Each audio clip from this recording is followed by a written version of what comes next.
Welcome to The Hype Within, exploring journeys of authentic leadership and growth. On the show, tech leaders will share their stories of developing their leadership skills and challenges they faced along the way. You'll learn about their approaches to self-reflection and personal growth, and how they've been able to build a foundation of authenticity that has propelled them to success. I'm your host, Hannah Jacover, B2B marketing leader turned leadership and executive coach. Are you ready to get hyped up? Let's dive in.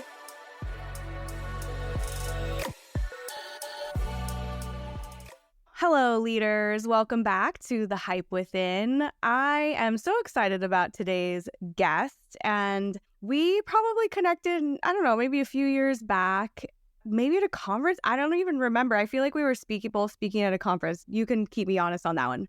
So who I have with us today is Bolaji Oyejide. And Bolaji is the founder of Hello Audience, and he's been in the tech world for a while now, previously at Testbox, Bevy, and Metadata, which I believe is where we connected, Metadata.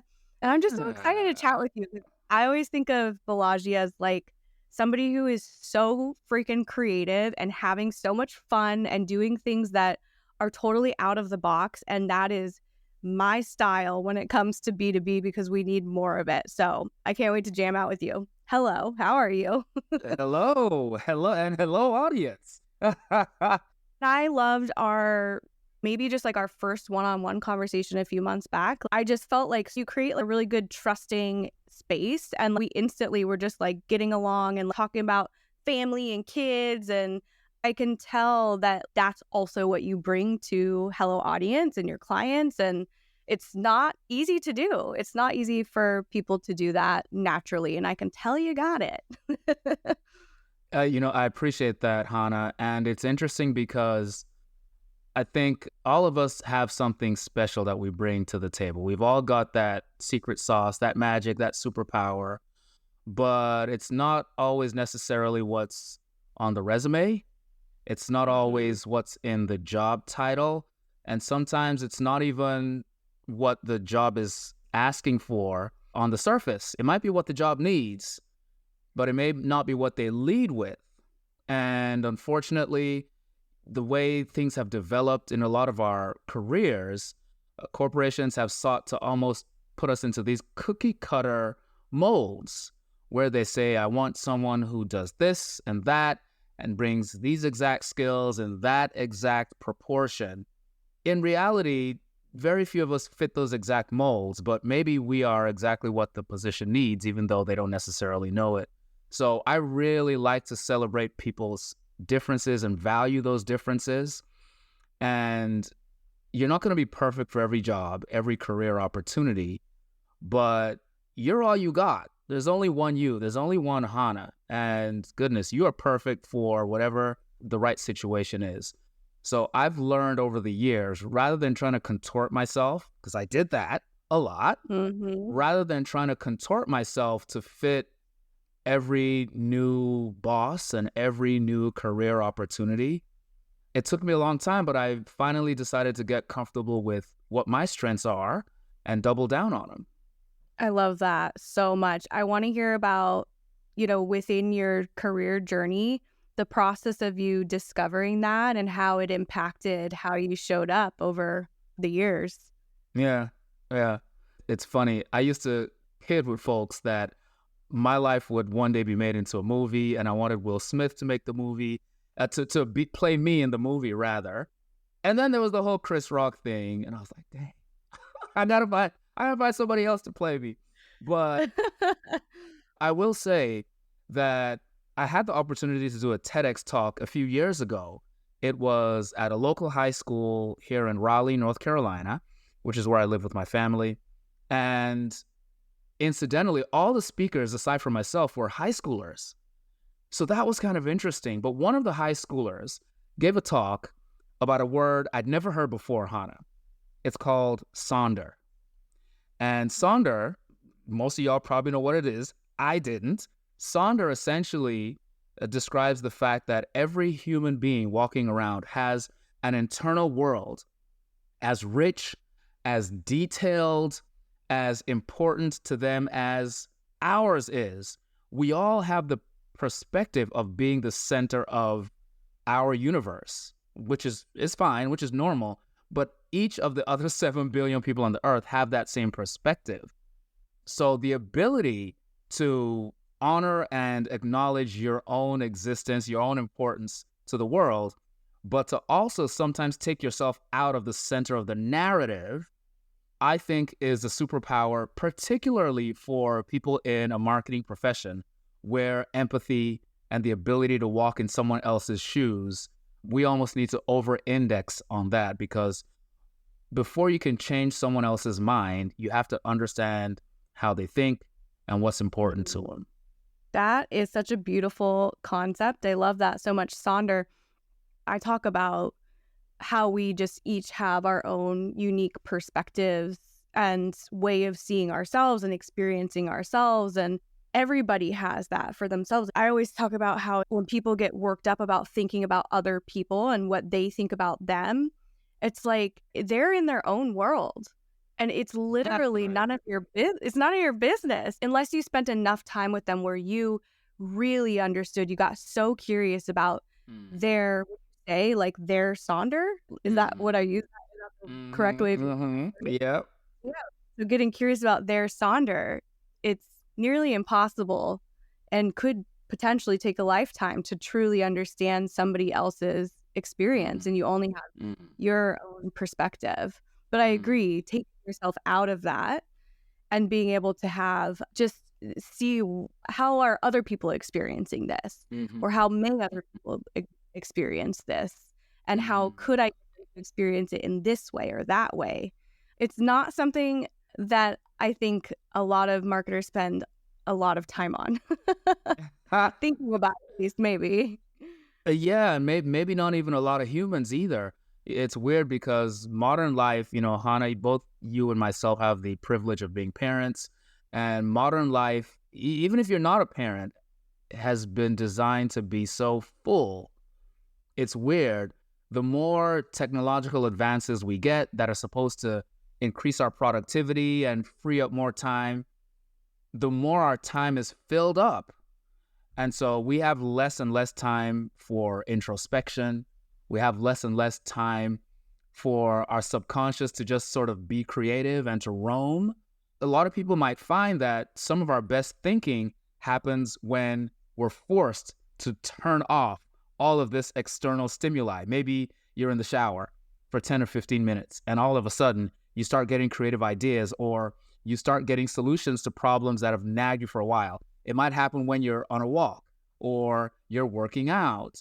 It's almost like sometimes we have to distract ourselves from the busyness in order to find those moments of genius that can actually help us in our business.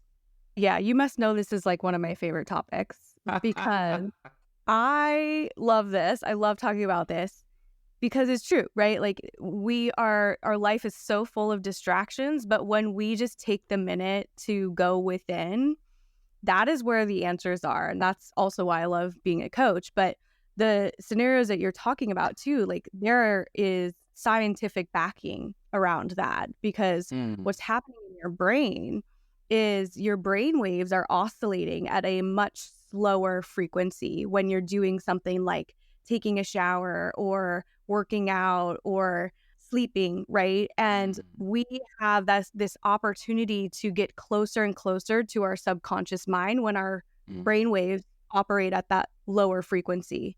And so the amount of access that we have to creative thinking, to problem solving, to information that's stored so, somewhere in there that we can't access in a higher frequency brainwave with maybe a normal waking state, it becomes available to us.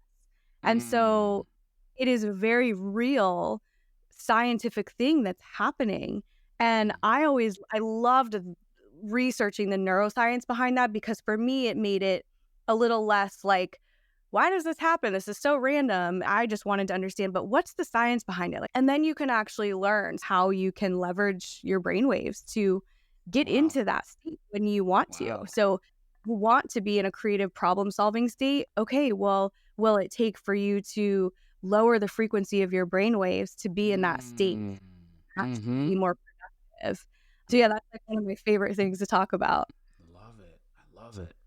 I love it. That's interesting, Hannah. And I've had the opportunity to coach youth soccer. I've got a couple of sons. My younger one is 13 now, and I've coached the soccer team for about 5 years. So I've had the chance to work with these kids starting at age 8, and each year see them grow and develop. And it's fascinating working with young boys. They're at different, even though they're the same age, there are different levels of physical maturity, different levels of emotional maturity, and finding ways to help these different people, these different little people at different stages grow and progress and keep their motivation can be challenging. And so one of Mhm. the things that I've sought to do is almost to turn down, we'll have practices during the week and then we'll have games on the weekend. And I was finding that a lot of the kids, depending on their personality, would play better in practice during the week than they would on the weekend. I was like, this kid is a lot better than, why is he struggling in these weekend games? And it finally occurred to me that mom and dad were watching the weekend games. Grandma, grandpa Mm. were there. There was a crowd of 100 adults yelling and rooting for one team or the other. There's referees and there's all this pressure. Yeah. And that increased different people react differently, by the way. Some of the kids, they're like, yeah, I love the crowd. Give it to me. Bring it on.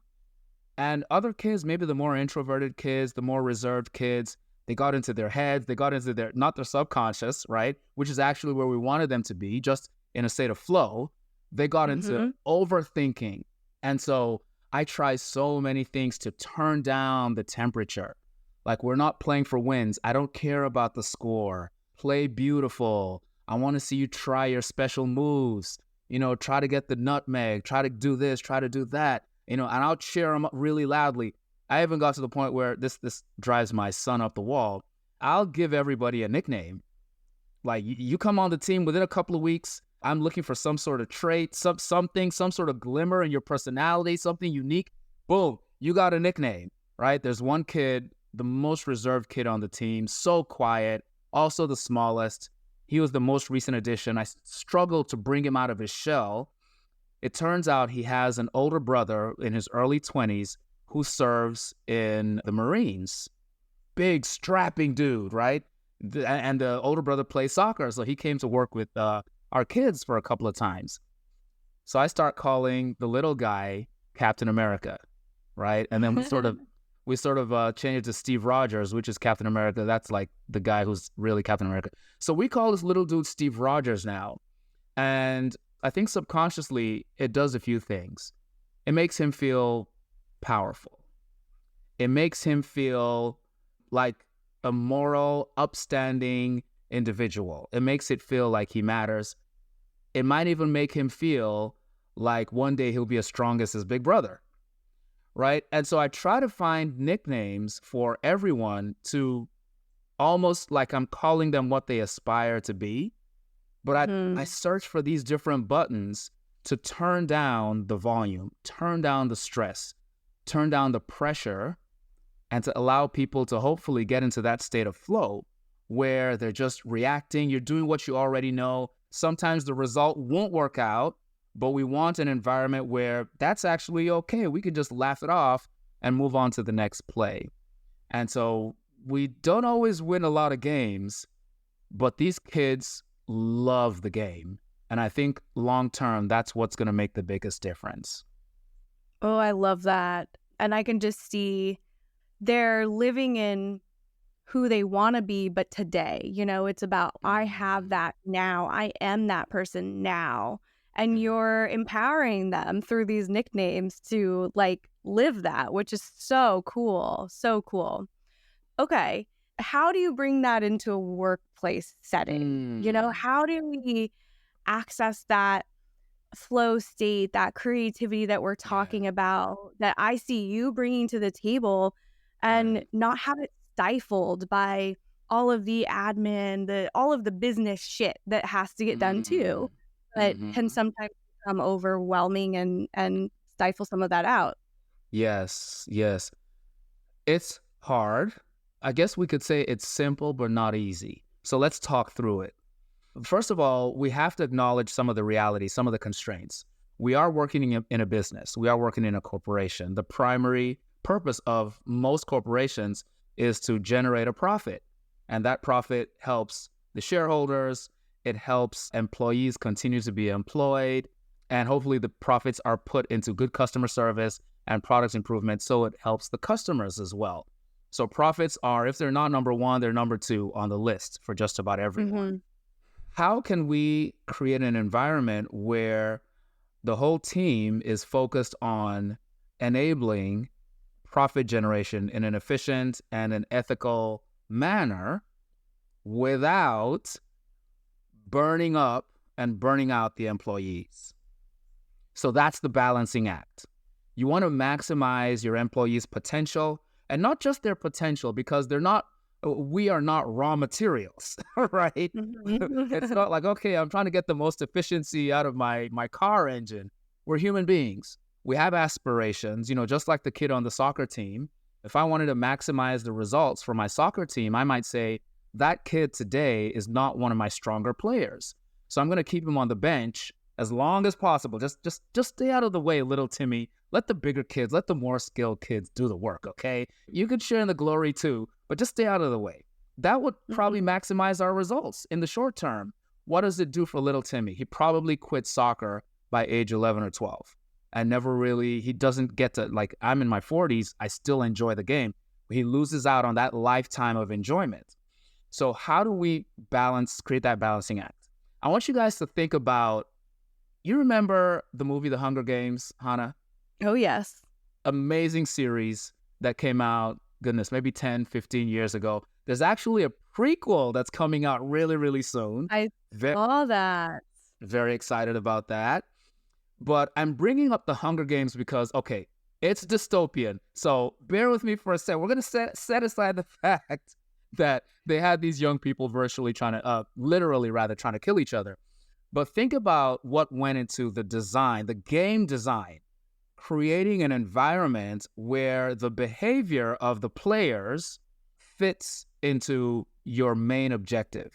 I think if we think about ourselves as game masters, game designers, we want to create an environment where what everyone is doing ultimately is going to work toward maximizing profit for the company. But within that big goal, how can we help Hannah to feel fulfilled? How can we help Jane to maximize her potential? How can we make sure Steve is cooperating with the others around him and working in synergy? We actually have to put on that creativity hat first ourselves as leaders, because the alternative, if you swing all the way to the other end of the spectrum, is treating our employees like raw materials, like resources, like machines. You probably will get results in the short term. You will get results in the short term. The question is who you will have to become in order to run that sort of organization. There's a lot of companies that run this way, by the way. I've worked in a few of them, and Hannah might have worked in some of them too. And I don't have a lot of fond memories about working at those companies, unfortunately. But right now, people have a lot more mobility. They have a lot more choice in where they work. So yeah, you could choose to burn people out in the short term. Shoot, I think even a number of the big 6 consulting companies would every year habitually cut the bottom 20% of their workforce, of their consultants, just bottom 20%. Whether we're in a boom economy or a bust economy, doesn't matter. Bottom 20%, you're gone. And so it created this dog-eat-dog cutthroat environment, which probably works really well for the top 10 or 20%. For everybody else, is going to be miserable. So I think thinking like game masters and putting on that creativity hat first, creating that environment where everybody gets to play, almost think of it as bowling guardrails, right? If you want to learn how to bowl and do all the fancy bowls with the spin and this and that, you could put up some guardrails. That way, when you do miss, you don't kill someone 3 rows over. But it also gives you the bravery right? It gives you the bravery to try things. A lot of us right now, we don't have guardrails on in our companies, and we're asking people to bowl a strike every single time, even though maybe they're fairly new to bowling. Mm-hmm. Mm-hmm. And I think I love that analogy too. This was the first year that we took our son bowling, which was fun. You have the guardrails, and you also have, when they're first learning, those contraptions that you put the ball on Oh, and it rolls down. yeah. So it's like there's even an added That's layer right. That's right. of safety or security or like whatever it is Yes. in that Yes. analogy, in addition to those guardrails to ensure that those that Mm, are coming in, that's good. feel like, hey, here's where you're aiming. Here's how to Mm-hmm. aim. Here's how to push Mm-hmm. it. Here's the speed. And don't worry, the guardrails are there too. And you're right, some companies are operating without any of that. Tightrope, no And net. yeah, yeah, nothing. And I think, what we were talking about earlier before we hopped on too is relatable to this, where we're seeing, and I don't know so much now, but like we were seeing a lot of turnover of really high performers. Yes, High performers in marketing, we are both in that statistic where that's we right. went off on our own. And we could have kept going on that trajectory, VP, CMO, like we could have kept going. And you probably have personal story around that as to the decision that you made. And I know I have Mm-hmm. mine for sure. But Mm-hmm. we're seeing just like these very, very talented marketers leaving their companies and going out on their own, or maybe looking around a little bit more and starting side hustles Right, and right. starting to really work and lean into their personal brand and the value that like they can Mm-hmm. create on their own. And I Mm-hmm. think opening their eyes a little bit to like, oh, hey, like I can do this on my own. And so I'm Right. curious, like, what do you think some of the drivers are to that Mm. movement, to people leaving, to people going out on their own, like these really talented folks? Mm-hmm. Mm-hmm. Yeah. So I'll give my opinion and based on my experience, and maybe I'll even start from the analogy I used earlier about the Hunger Games, Hannah. I think a lot of marketers have almost been used like the competitors, the tributes, I think they were called, in the Hunger Games, in that the way the game was defined, we almost had to kill each other or kill ourselves in order to get the result. If you all recall, hopefully I'm not spoiling the Hunger Games for anyone. It's been out for about a decade and a half, but Yeah. but but the reason that there was the central, I think America had been broken up into like 13 colonies, and it was called Pan Am, like Pan America, and let's say the Washington D.C., the capital, essentially sort of lorded over the 12 other colonies, and eventually they rose up and they almost overcame the central capital, but the capital was able to beat them back. And so every year, the capital has these Hunger Games to remind people, hey, we're all in this together. And by the way, don't try that again. So we're going to take two of you young people and they're going to fight to the death in this terror dome. A lot of us found ourselves as marketers working in a terror dome. We were tasked with generating demand for a product. That's not crazy. That's not unusual. Often with limited budgets. Again, not unreasonable. Often with very limited time frames. And then often with the misguided idea that we could actually create or manifest demand within organizations where there previously was none. Now, the term Mhm. create demand is something that I might use myself on occasion. You might see it on LinkedIn, but I differentiate it from what a lot of companies are asking their marketers to do. I think you can create demand for your specific brand once a company has decided, hey, I think we have a problem. We need a solution. Whom should I work with? Oh, I've been hearing Hannah on the Hype Within for months talk about her coaching programs, talking about, the inner game. I need to talk to Hannah first before I go talk to anybody else on Google. So Hannah is creating demand for her brand but amongst people who know they have a problem. Don't give away my model, Bolaji. Come My bad. on We're gonna have to now. cut this out. Cut this out. We're just playing. It's great, and I think it's super effective as well. I don't know anybody else in our space, Hannah, that talks about the topics that you do. I'm sure there's dozens, but I'm not gonna go do a Google search. I trust you. I don't even know what your prices are, but the trust is already there. So I'm like, Hannah's gonna charge me a fair price. If I need her services, she's the short list. That's it. That's demand creation, if I could put that in double quotes. But what a lot of marketers have been asked to do is, it's almost like, if anyone's been to Las Vegas, I haven't been for several years, but last time I was there, you're walking down the sidewalk, you're walking down the strip, and there are these guys walking up to you with flyers, and they tap their flyers, and it makes this distinctive sound. So you're like, what was that? And when you look over, they hand you a flyer, and they're trying to get you to go to their bars, let's call them adult bars, right? Gentlemen club. Gentlemen bars, right? Or lady bars, whatever your preference is. I was walking with my wife down the strip, and this guy's handing me a flyer with these half nude. I'm like, come on, man. No, I'm not your target audience. I'm looking for the Celine Dion show. Like, come on, get it right. So a lot of times marketers are being asked to go out there and tap their flyers and give them to people who have no interest, no intention, maybe no budget. It's ineffective. It's inefficient. You might get 1 out of 1,000 who actually become real pipeline, and that gives the illusion that it works. So we created this terror dome, and it didn't come out of nowhere, Hannah. There are a few things that sort of created this perfect storm.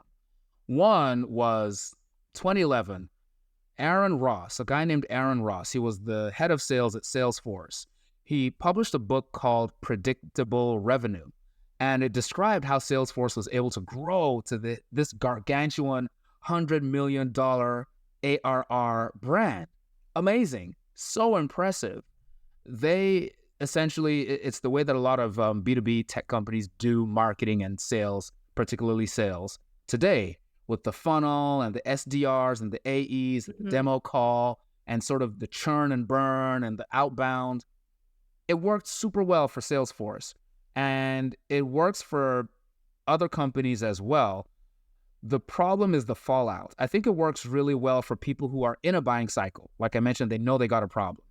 But for the other, say 95% of folks who they're the right target audience, they just are not in a buying cycle right now, hitting them up every day on phone calls, on texts, in DMs, on emails. Are you ready now?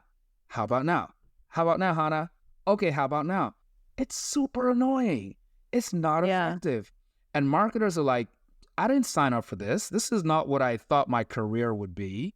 A lot of us marketers have stuck around because the salary is good, or the job title is good, or we do all that icky stuff, and then after hours, we try to actually do the real marketing that we know will work in the long term, but it's burning the candle at both ends. And a lot of high-performing marketers have said, this is not what I want my career to be. And I think they're the ones that are starting to exit. Yeah, I think you're spot on.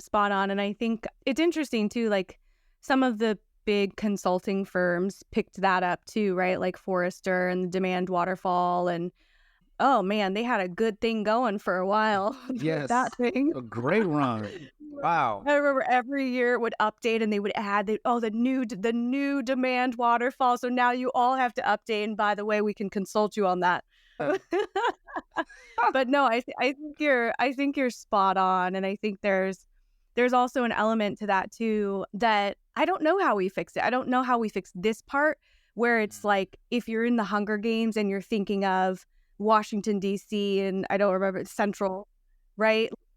The shareholders, the investors, the VCs, the board. I don't know how we fix that part. I don't, and maybe it's that we start with leadership. I always believe that it does have to kind of start at the top, but that is like such an inaccessible layer to have impact in terms of how do we make this a more holistic experience for individuals instead of just thinking about profit margins and revenue. And I don't know that we'll ever get there at that layer, but thinking about the maybe like within the organization at the leadership layer, what should leaders be doing to encourage this balance and discourage this rat race that we tend to find ourselves in? Yeah. Yeah. One of the things that has happened in parallel with the buyer journey evolving and buyer behavior changing, buyer behavior has evolved because instead of buyers having to go to the brands to get most of the information, which is how it used to work, now we can not only do a Google search or search engine search, we can go on Slack into that private community for fellow professionals and ask them. We can go on LinkedIn. We can listen to podcasts. And so just like buyers have access to information because of their peers, leadership also has access to different approaches. And I think the financial struggles over the past 18 months, 2 years, has cracked open the door potentially for change. I think leaders are looking for what's next. Obviously, this predictable revenue still kind of works sometimes in some situations. For some companies, it does, but it's becoming less and less effective day by day, month by month. So they're starting to look, here's what we now need next. Just like Salesforce and Forrester were able to take the industry by storm by publishing the case study of Salesforce, the $100 million ARR. In Forrester's case, the framework. We actually need new legends. We need new stories, new success stories, new winners that can say, hey, we did it this different way and we got this great result.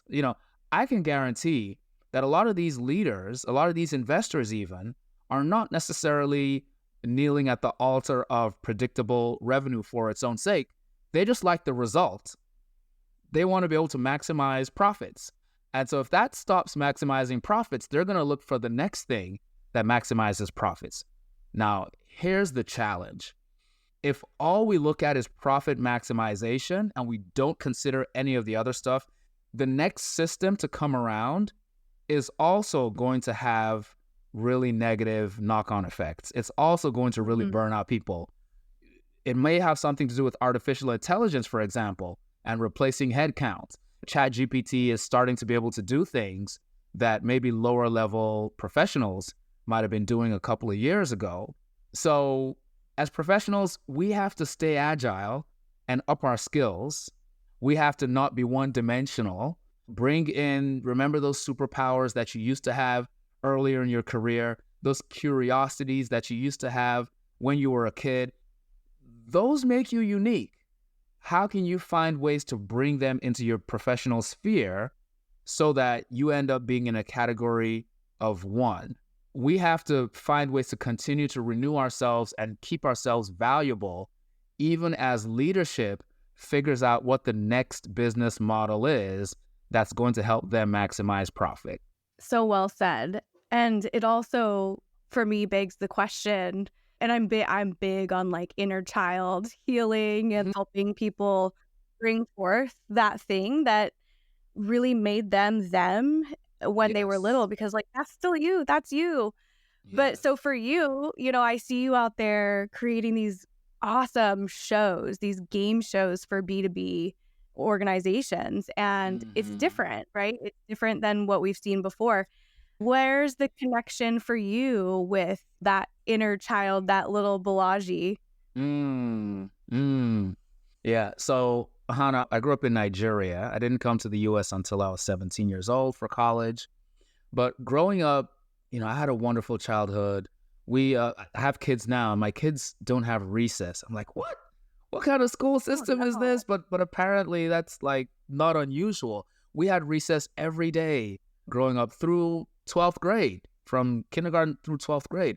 And so we were very studious, but we played a lot.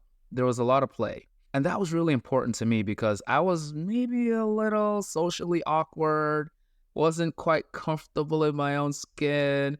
I collected comic books and I wasn't great at talking to the girls. And, just in my awkward phase. My awkward phase is maybe longer than a lot of other people's. But in that, I started to get comfortable with certain things. I got comfortable with having empathy for other wallflowers like myself. I'm like, this sucks. Oh, you have it too? Let's talk about it, man. Let's talk about it. I became a good conversationalist, not because I was good at talking, but because I was good at listening, simply because that caused a lot less anxiety. That was the way, quite as it's kept. That was the way I learned how to talk to girls.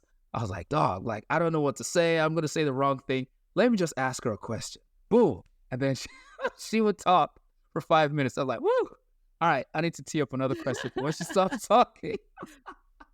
But it made me curious about people, right? And as an adult, I started to learn that it's very possible for your struggle to become your strength, just depending on how you frame it, depending on what narrative you put around it.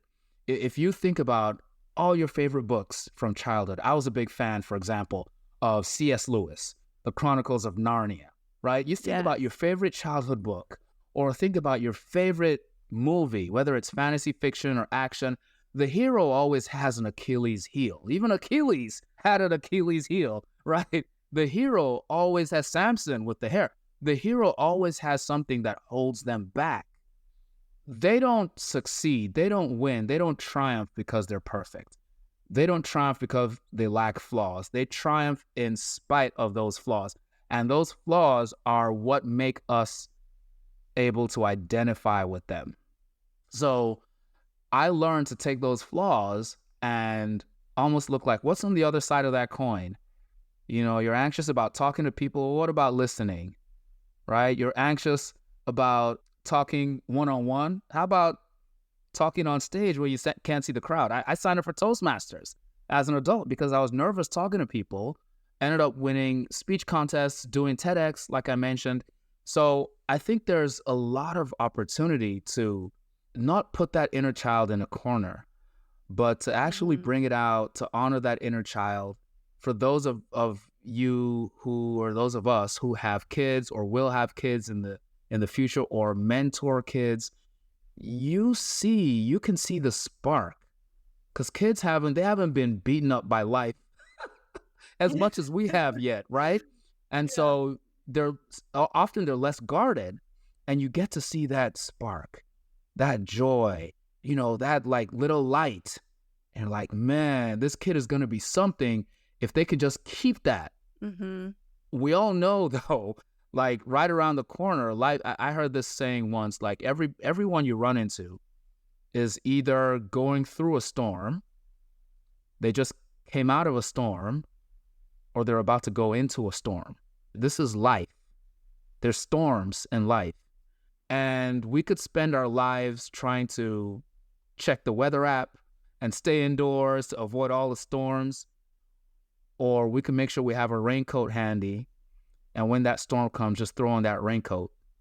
And honoring your inner child is throwing on that raincoat. It's like saying, yes, I'm choosing to be vulnerable because there is humanity in my vulnerability.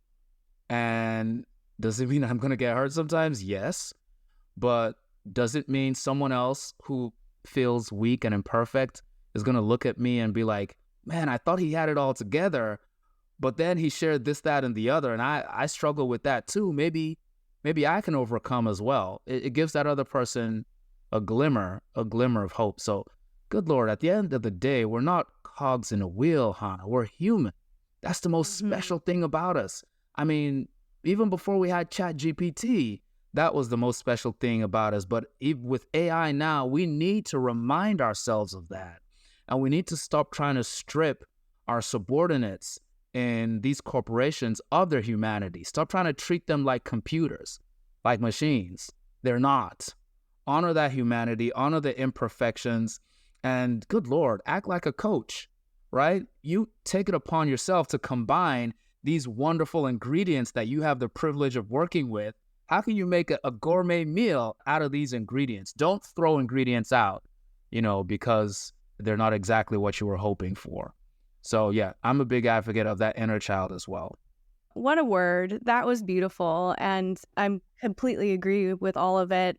And it reminds me too of like when people ask you how you got to where you are, how you've been so successful, right? Mm-hmm. Kind of sucks, but I hope that most people's answer to that almost breaks their heart a little bit because of what they had to go through to Wow. get to that point. You know, like somebody Mm. asked me that question, and I was like, oh, like that's funny because what you saw as me being so successful, like that was a Mm. hard time. I was Mm. not doing well. And Mm. like to get to that successful point, like you have to turn those challenges into just like fuel for yourself.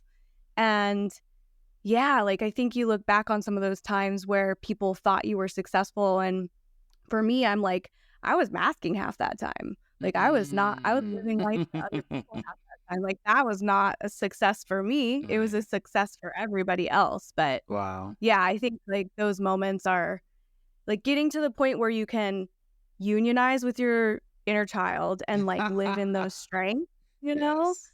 Yeah. But Yeah. also honor that experience and the shitty times and the hard stuff that you had to go through and the moments where even though everybody else felt and saw that you were successful, maybe you weren't. And how did you grow from that and talking about that? Because it's Mm. so much more common than people think. Mm. Mm. Mm. Man, I love that so much. A lot of my heritage growing up in Nigeria, for many centuries, our history was not written down. Our history was oral. And so, life lessons, this is a human trait, by the way, but particularly in my culture, a lot of life lessons were passed down through storytelling. A lot of cautionary tales. In our culture, the turtle, for example, was one of those characters in children's tales who was very, very wily, very smart, very cunning. His smarts would often get him into trouble. There was always a moral at the end of the story. I know in Ghana, which is a country a couple over from where Nigeria is in West Africa, the spider is that same cunning animal that they use in children's stories. But I think there's a lot of lessons that are learned from not necessarily from the success stories, but from the cautionary tales. There's this Mm. term called survivor bias. So when you look at people who've had massive success and you try to emulate what they've done, well, there's probably 100 or 1,000 other people who did those exact same things and failed. But they were the one individual who did those things and happened to succeed. Now we think that's the formula, the blueprint for success, not realizing we're looking at imperfect or incomplete data. There's a difference between correlation and causation. The fact that Hannah has started a podcast and talks to very interesting people and, has a beautiful son named Max. It's like, okay, if I just do those exact same things, I'm going to, turn out as wonderful as Hannah. Not necessarily. There's correlation, but then there's a lot of struggles that she's had to overcome that maybe you're not seeing. And maybe a lot of those are the core DNA to what ultimately allowed her to overcome. So I think Mhm. when we do look at success stories, it is helpful to look at success stories. It might, as opposed to copying them step by step, it might almost be more valuable to look at some of the principles of how they thought through their problems as opposed to the steps that they took to get to their destination. Yes. Oh, I love that framework. Yeah. Yeah. And I think that that also will then take you to that point of reflection and thinking about your challenges and thinking about Mm-hmm. how you've overcome challenges in the past. And like you have your own formula. Everybody has their own formula, Ooh. you know? And so it's uncovering, well, what's your formula for going through challenging times? And I think it all goes back to like, just kind of like honoring your what makes you you, what makes you unique, Mm-hmm. and Mm-hmm. that in every facet of your life, whenever Yeah. and however you can. Hannah, I've got to add that I fully subscribe to what you're sharing here. And I think it's really important. I mentioned that I used to read comic books a lot as a kid. Okay, Okay, I'll be honest, I still read comic books a lot as an adult. All right, so sue me. Nothing wrong with that. But comic books are almost modern mythology, right? We've created these modern heroes, these modern myths that can teach life lessons. One of the lessons that I picked up from these comic book heroes is that they always had a supporting cast, Hannah. They had all the superpowers. Their supporting cast typically did not, often did not. Peter Parker had Uncle Ben and Aunt May, and he had friends who knew his secret identity and all this sort of stuff, and he couldn't have made it without that supporting cast. So above all else, we have to find it within ourselves to believe in ourselves, honor that inner child. That's our superpower, right? That's our Mhm. that's our spidey sense. That's our spider powers. But there's going to be times when the weight of the world is just too heavy for us to bear alone, and we falter and we fall. And sometimes we're going to be able to get up, but I don't think there's any shame in asking for help or even having people around you where even when you're unable to ask for help, they're like, oh, Hannah's down, all hands on deck, all hands on deck, call the Avengers, you know, let's circle around her. Let's pump her up. Let's give her love. Let's give her affirmation. Hannah, remember who you are. We believe you. We need that.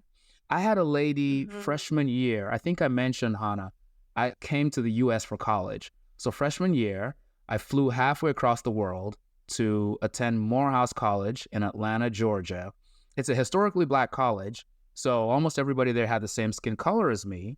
And yet I was the kid with a strong accent. I didn't understand any of the inside jokes, the colloquialisms. Like I was just a fish out of water. And I was struggling, Hannah. I was struggling big time. But there was this lady, I was in the engineering program, and the head of the engineering program, her name is Mrs. Delinda Brown Clark. And I'm going back over 30 years now. I think 30 years. And every time I would walk into the engineering office, she would be like, crowded office. She would stop. She would stop the whole office. Hold up. Who is that? Is that young man? Bring him in here. Call him back here. Ah, this young man is brilliant. Mother, doctor, father, doc. He's brilliant. And I'm looking around like, you, like, because I did not feel brilliant. She might have been the first person to speak to me that day. She might have been the first person to use my name that day. And not only was she calling me, she wasn't calling me hey or hey you. She was giving me affirmation that I wasn't Mm. able to give myself at that point. And eventually I found my own 2 feet, Hannah. And eventually I was like, if she believes in me that strongly, maybe there's something to it. And I started to believe in myself. I eventually, as a parent, years later, started writing children's books for my kids, superhero children's books, as fate would have it. Oh, that's awesome. Yes, the very first book I dedicated to this lady, Mrs. Delinda Brown Clark. I got to say her name because she honored me when I did not feel honorable. She lifted me up when I couldn't Mhm. lift myself up. And she not only recognized that inner child, she saw the Steve Rogers in me that could one day grow to be Captain America, and she honored that. And so we have to honor what we have inside ourselves, but please amass your team, amass your squad before you need it, because if you're not in a storm today, there's a storm, unfortunately, coming up in the future, and that's your raincoat. Yeah, yeah, and it's funny too, because like, you didn't know her, she didn't know you, and but that's what's important is that, like, she recognized that in you because part of that was shining out, or whether it was your energy or right? Like, something was there that she saw, and so it's like, find that and make sure that you're living in it every day. So, you can talk about it all you want, but when you walk into a room and you don't know anybody, you want people to see it. You want people to feel it. And I think you do have to go through that work of tapping into, okay, what is it to really get to that point of I walk into a room and there's just something about you. There's just something about this person. I don't know what it is, Yeah, but it's a feeling, it's an energy. And like you want that. Like that yeah. should be the goal. Imagine how that lady was able to make me feel in that moment. Imagine us as leaders taking on the opportunity to make the people that report to us feel that way. We have that Mhm. opportunity. There's no rule or law that says we can't do that. I think that stays with people even after they leave that company. That could stay with the person for their whole career. And that's an opportunity we have as leaders. Oh, yeah. Yeah. That's a fantastic call to action, I think. And reminder too, what and you said earlier, it's leading by example. It's also doing that yourself as a leader. So you create the space for others to feel comfortable of showing up and shining and having that energy kind of go outward. Okay, I know we're up on time. We didn't get to our game, but that's okay because this has been a fantastic conversation. I appreciate you so much. I'm grateful for your storytelling and I'm grateful just for the words that you bring, like I feel your energy and they're very meaningful and I'm excited to continue to watch what you're doing and like having fun and I get to be on some shows, so that's exciting. Yeah, absolutely. Absolutely. Thank you for making this space, Hannah. This is great. I just see this growing and growing, and you're giving permission for people, leaders, to be more human. So thanks for that. Absolutely. Thanks for tuning in to this week's episode. I hope you walk away with something empowering that you can take into your own leadership journey. Are you a high-performing executive looking to take your career to the next level? Or maybe you're an emerging leader who wants to develop the skills you need to advance in your role and show up authentically. Or maybe you're experiencing burnout and struggling to find a better work-life balance. Whatever your situation is, one-on-one coaching can help you achieve your personal and professional goals. If you're interested in experiencing the power of coaching for yourself, head on over to hypehousecoaching.com/start coaching now, where you can set up a one-on-one leadership and executive coaching intro session for free. Remember, the only hype that really matters is the hype within.